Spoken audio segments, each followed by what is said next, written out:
আল্লাহ কি বলছেন, তোমরা দুই ভাই মিললে একা যেতে সাহস হয় না, ঠিক আছে, তোমার সাথে তোমার ভাই হারুনকেও কি করলাম, তোমার সহযোগী ওজির বানিয়ে দিলাম আর নবী বানিয়ে দিলাম, যাও দুই ভাই মিলে যাও, ইযহাবা ইলা ফিরাউন, জি ইন্নাহু তাগা, সে সীমা লঙ্ঘন করেছে।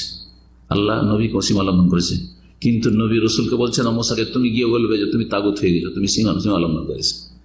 ফাকুলা লাহু কাওলান লাইয়িনান, গিয়ে তোমরা দুইজনেই নরম ভাষায় কথা বলবে, কাওলান লাইয়িনান, নরম ভাষায় কথা বলবে। আল্লাহ জানছেন যে নরম বলুক আর গরম বলুক আর নাই বলুক চুপ থেকে যাবো, কোনোদিন হেদায়েত হবে না। আল্লাহ জানতেন না, আল্লাহ আলিমুল গায়ব না, জানছেন। তারপরেও বলছেন যে তোমার কাজ আমার তকদিরটা জানা নাই যে কি লেখা আছে, শেষ রেজাল্টটা জানা নাই। লাআল্লাহু ইয়াতাযাক্কারু আও ইয়াখশা, সম্ভবত তোমার এই নরম দাওয়াতে সে উপদেশ নিতে পারে, অ্যাডভাইস নিতে পারে, আর সে ভয় করতে পারে আল্লাহকে। ইয়াখশা, চিন্তা করে কোরআনের ভাষাটা সূরা তাহা আরো অন্যান্য সূরাতে রয়েছে, বিষয়গুলি নিয়ে আপনি চিন্তা করে দেখবেন। তো এখন ফিরে আসি শেখ সালেহ ফৌজানের কথার দিকে। বলছেন যে আমভাবে পমফ্লেট বিতরণ করা অথবা মানুষের সই স্বাক্ষর করে নিয়ে বিতরণ করা সরকার বিরোধী পমফ্লেট জায়েজ নয়। বাল তুকতাবু কিতাবাতান সিররিয়াতান ফিহি নাসিহা ওয়া তুসাল্লাম লিওয়ালিল আমর, সেটা হ্যান্ড ওভার করবেন আপনি, হাওয়ালা করবেন সরাসরি কাকে, শাসককে, নেতাকে। আও ইউকাল্লামু সাফবিয়ান, অথবা সামনাসামনি কথা বলবেন, জি মেম্বারে চড়ে নয় আর স্টেজে নয়, জলসার।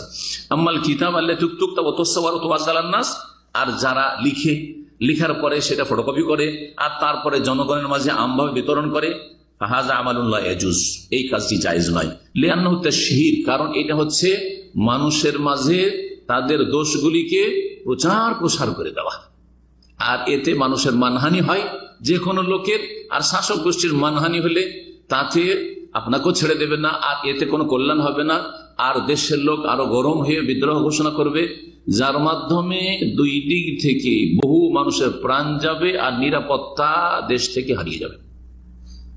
এই জন্যই এই কথাগুলি শরীয়তের বলা হয়েছে। ওয়া মিসলাল কালাম আলাল মানাবির, পমফ্লেট বিতরণ করা আর স্টেজে দাঁড়িয়ে সরকার বিরোধী বক্তব্য করা একই কথা। বাল হুয়া আসাধ্য, বরং এটা বেশি মারাত্মক। বালিল কালাম ইউমকিন আন ইউনসা, কারণ বক্তব্য যদি রেকর্ড না হয় তাহলে শুনলো আর হাওয়াতে বাতাসে উড়ে গেল, হয়তো রেকর্ড হয়নি, কিন্তু পমফ্লেট যা বিতরণ হয়ে গেছে মানুষের হাতে হাতে পৌঁছে গেছে, সংরক্ষিত।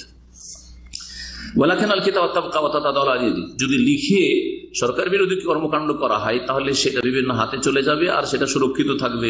ফালাইসা হাযা মিনাল হক, এটা হক কথা নয় বা এটা সত্য আদর্শ নয়।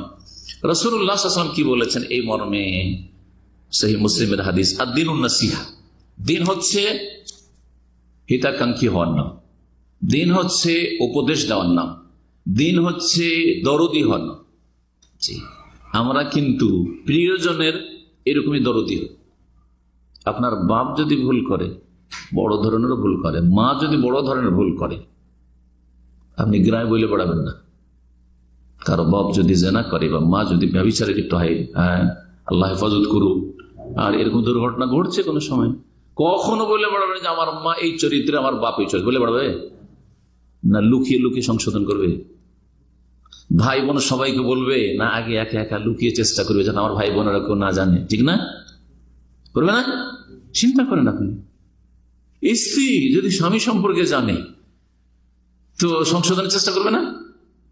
না সবাইকে জানিয়ে দেওয়ার পরে সংশোধন হবে না? শয়তান ধরে নেবে তাকে যে তুমি আমার মানহানিগুলো সবাইকে জানিয়ে দিচ্ছ, তোমার রাখবই না আর তোমার কথা শুনবই না, করবে না? একটা স্ত্রীর নেতার স্বামী যদি এইরকম আচরণ তার সাথে করা হয়, সে যদি না শোনে, সে যদি শয়তানের শিকার হয়ে যায়, তাহলে কি বলতে পারেন তার কাছে ক্ষমতা আছে তাদের সম্পর্কে? দিন হচ্ছে হিতাকাঙ্ক্ষী হওয়ার নাম, দিন হচ্ছে হিতাকাঙ্ক্ষী হওয়ার নাম, দিন হচ্ছে হিতাকাঙ্ক্ষী হওয়ার নাম। তিনবার বললেন। সাহাবীরা বলছেন আমরা বললাম লিমান ইয়া রাসূল, কার জন্য হিতাকাঙ্ক্ষী হব, কাকে নসিহা করব? কালা লিল্লাহ, প্রথম আল্লাহর জন্য হিতাকাঙ্ক্ষী হবে। ওয়ালি কিতাবে, আল্লাহর কিতাব কোরআন কারীমের জন্য হিতাকাঙ্ক্ষী হবে। ওয়ালি রাসূলিহি, রাসূলুল্লাহ সাল্লাল্লাহু আলাইহি ওয়াসাল্লামের জন্য হিতাকাঙ্ক্ষী হবে।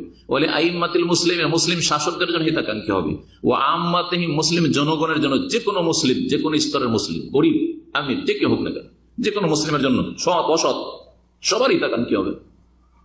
যেমন একজন ডাক্তারের কাছে রোগী যতই সিরিয়াস রোগী যাক, ধাক্কা দিয়ে ফেলে দেয়, যথাসাধ্য যতক্ষণ ও ভালো করতে পারবে কি করে চেষ্টা করে, যতক্ষণ ও অ্যাডভাইস করে ওর সংশোধন করতে পারবে যে তোমার এই কন্ট্রোলগুলি করতে হবে, এগুলি ছাড়তে হবে, এগুলি খেতে হবে, এইভাবে চলতে হবে, এইভাবে এক্সারসাইজ করতে হবে, আর তারপরে এগুলো মেনে চলতে হবে, এইসব ফর্মালিটি, আর তারপরে এই ওষুধগুলি এই নিয়মে খেতে হবে, চেষ্টা করে না।